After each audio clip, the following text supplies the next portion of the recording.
जय श्री राधे कृष्णा दोस्तों। आज हम चर्चा करेंगे आत्मा की अमरता के विषय में।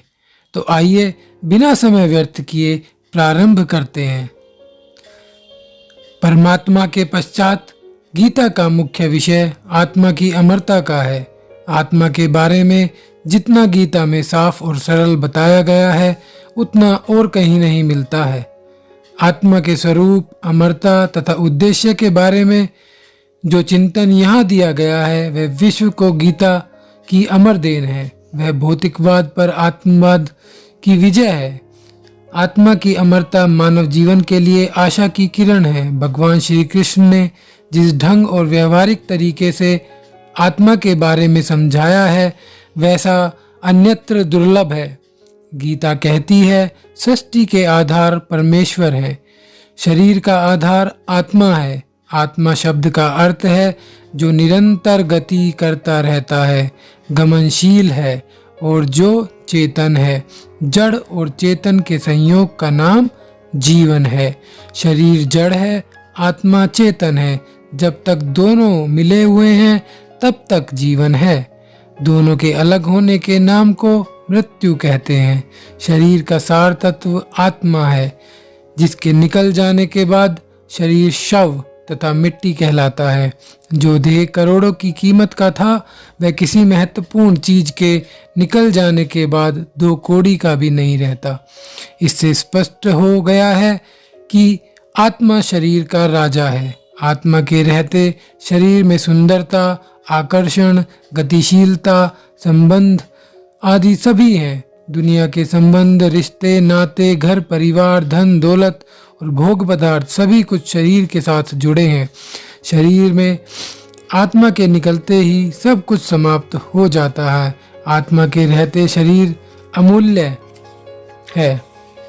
इसका एक एक अंग समझदार के लिए करोड़ों की कीमत से बढ़कर है। शरीर के अंगों की कीमत उनसे पूछो जिनके पास वे नहीं है। मनुष्य दुनिया की यात्रा शरीर से ही करता है। सांसारिक भोगों का संबंध भी तन से ही है। इस देह का सबसे महत्वपूर्ण व कीमती आधार आत्मा है। आत्मचिंतन गीता की महत्वपूर्ण विशेषता है। गीता का उपदेश और संदेश है आत्मा कभी मरती नहीं है, उसे कोई मार नहीं सकता। मरता तो केवल शरीर है। इस आत्मज्ञान से व्यक्ति निराश, हताश तथा दुखी नहीं होता है। उसे संसार में जीने का, आगे बढ़ने का, अपने को सुधारने का और ऊंचा उठाने का उत्साह व सहारा मिल जाता है। जो इस जन्म में न कर सके और जो छूट गया उसे अगले जन्म में कर लेंगे। संभलने व सुधरने के लिए हर समय खुला है। आत्मा की अमरता से हर व्यक्ति को आगे बढ़ने का मौका मिलता है। जवानी में न सुधर सके तो बुढ़ापे में संभल सकते हैं। बुढ़ापे में जिस सुधरी हुई भाव दशा में शरीर छोड़ेंगे अगला जन्म वहीं से प्रारंभ होगा। इसलिए भारतीय चिंतन परंपरा में शरीर छोड़ने वाले व्यक्ति को भगवान का नाम लेने तथा जपने को कहा जाता है और उसके हाथों दान, पुण्य तथा सत्कर्म कराए जाते हैं, जिससे उसकी भावदशा सत्कर्मों की बनी रहे और अगला जन्म सुधर जाए। भौतिकवादी, देहवादी तथा आधुनिक शिक्षा से दीक्षित नास्तिक लोगों की सोच व मान्यता है कि आत्मा का कोई अस्तित्व नहीं है। शरीर समाप्त होने के बाद कुछ भी नहीं बचता है। जो चीज दिखाई नहीं देती है उसका कोई अस्तित्व नहीं होता है। आज तक किसी ने आत्मा को देखा नहीं है, फिर उसकी सत्ता कैसे माने। परंतु दुनिया में बहुत सी चीजें ऐसी हैं जो दिखाई नहीं देती हैं पर अनुभव की जाती हैं। भूख, प्यास, सर्दी, गर्मी किसने देखी है? सब अनुभव ही तो की जाती हैं। ऐसे ही आत्मा का अस्तित्व है। देह से आत्मा के निकल जाने के बाद शरीर बेजान हो जाता है। चेतना शून्य होकर जड़वत जमीन पर पड़ा होता है, हिलता डुलता नहीं है। देखने में शरीर वैसा ही नजर आता है और कुछ कमी दिखाई नहीं देती है, मगर कोई उसमें से ऐसी अमूल्य चेतन शक्ति निकल गई है जिसके कारण उसकी कोई कीमत नहीं रही है। कुछ समय के बाद उसमें से बदबू आने लगती है। कोई उसे के पास रहकर राजी नहीं होता। शरीर में आत्मा के हित, घर परिवार बंधु बांधव सभी लाखों रुपए खर्च करने के लिए तैयार रहते हैं। जब आत्मा निकल गई तो कोई कुछ भी खर्च करने को तैयार नहीं होता। आज तक आत्मा किसी की पकड़ में नहीं आई है, मगर वह अपनी चेतन सत्ता का बोध अवश्य कराती है। गीता इसी चेतन तत्व को आत्मा की संज्ञा देती है। इसी आत्म तत्व की गीता में सुंदर, सरल तथा व्यवहारिक व्याख्या विस्तार से की गई है। ऐसे उच्च आदर्श और प्रेरणा देने वाले विचारों के कारण ही गीता का इतना महत्व व प्रचार प्रसार है। गीता ने संसार को आत्मज्ञान की संजीवनी शक्ति प्रदान की है। गीता की विचारधाराओं ने विश्व को अपनी ओर आकर्षित किया है। आत्मा की अमरता के ऐसे उच्च तथा प्रेरक विचार विश्व साहित्य में अन्यत्र नहीं है। गीता आत्मा की अमरता का उपदेश देती है।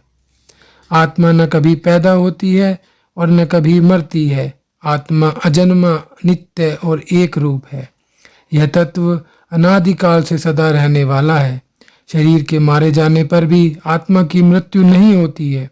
जो व्यक्ति शरीर, संसार तथा भोग्य पदार्थों को ही सब कुछ मानता है और उन्हीं के लिए दौड़ता भागता है, वह आत्मा को भुला देता है, आत्मा की आवाज़ को नहीं सुनता है। बाद में मोहंद और अज्ञानवश रोता पीटता है। वस्तुतः आत्मज्ञान से ही दुख दूर होते हैं। अर्जुन बंधु बांधवों, राज वैभव और संसार आदि को देखकर कर्तव्य पथ से हट गए थे।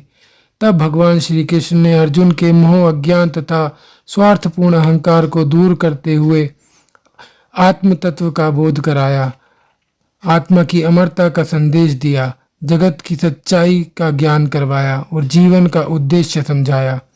भगवान श्री कृष्ण ने विचारों के द्वारा एक मुर्दा व्यक्ति को योद्धा बना दिया था।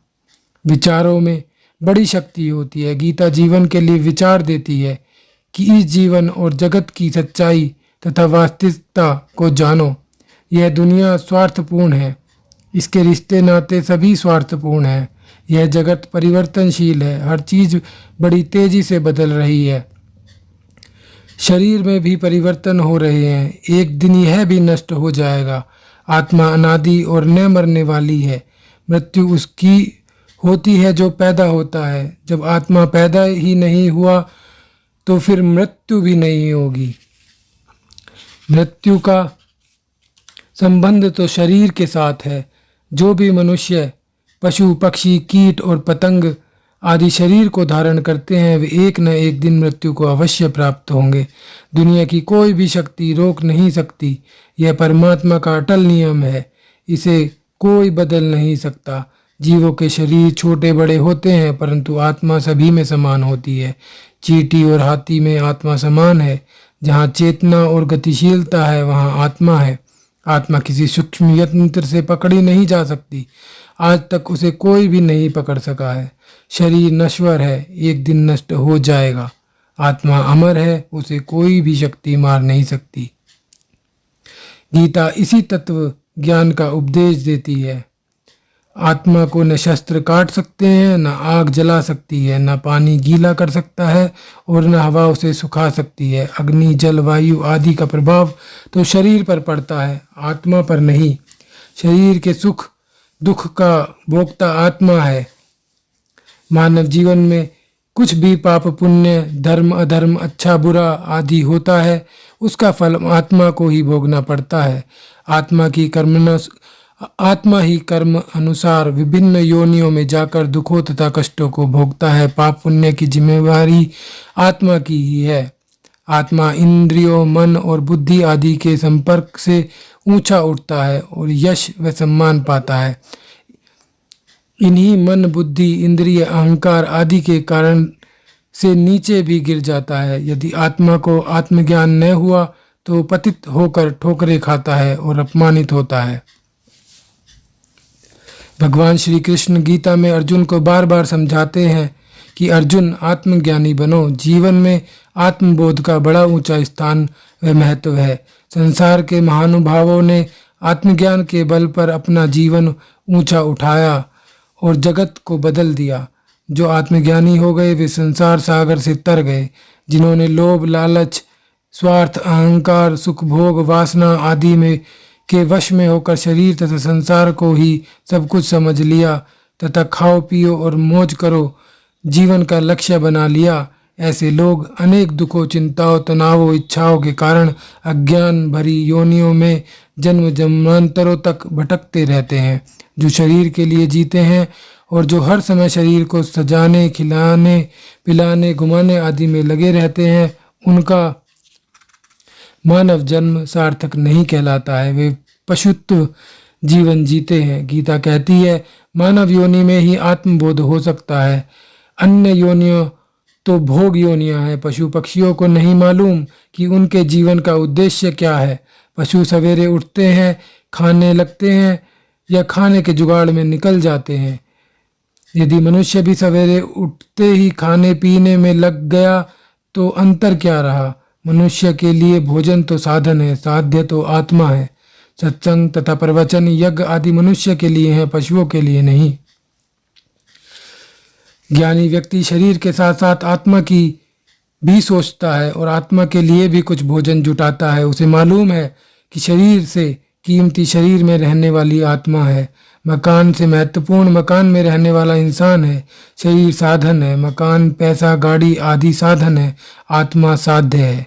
गीता कहती है, आत्मा को जानो। आत्मा को जानकर ही मानव परमात्मा तक पहुंच सकता है। आज का मनुष्य बहुत कुछ जानता है और जिज्ञासा रखता है, किंतु आत्मा और परमात्मा को जानने की इच्छा किसी किसी विरले में ही होती है। कोई लाखों में इक्का दुक्का ही इस ओर बढ़ता है, बाकी संसार व भोगों में ही लिप्त रहते हैं। आम आदमी अज्ञानता, स्वार्थ, अहंकार, लोभ, लाभ आदि में ही जी रहा है। उसके ज्ञान के नेत्र बंद हैं, आत्मज्ञान की अग्नि बुझी पड़ी है, भागा जा रहा है। स्वयं को मालूम नहीं है कि कहाँ जाना है और उसकी मंजिल क्या है और कहाँ है। अधिकांश लोग जीवन को जी नहीं पा रहे। गीता यही कहती है कि इस जीवन को बढ़िया तरीके से जियो। जीने के लिए विचारों की जरूरत है, सामान की नहीं। कोई जरूरी नहीं है कि जिनके पास दुनिया के सब सुख भोग के साधन है उनका जीवन सुखी हो। सुख तो विचारों तथा मानसिकता में है। यह संसार हमें बहुत कुछ सिखाता तथा समझाता है। समझो, सृष्टि के परिवर्तन को देखो। ज्ञान के नेत्रों से दुनिया देखोगे तो कुछ और नजर आएगा। भोग, वासना, लोभ, लालच आदि की दृष्टि से देखोगे तो बड़ी रंगीन व प्यारी नजर आएगी। अपने शरीर को ही देखो, इसमें निरंतर परिवर्तन हो रहे हैं। हर दिन उम्र को घट रही है। हम अज्ञान वश कहते हैं मैं इतने वर्ष का हो गया हूँ। सच तो यह है कि उम्र से 1 वर्ष और घट गया है। जो इस परिवर्तन को समझकर आत्म तत्व को पकड़ता है वह दुखी या चिंतित नहीं होता, वह सच्चा ज्ञानी है। गीता का यह उपदेश सदा याद रखने योग्य है।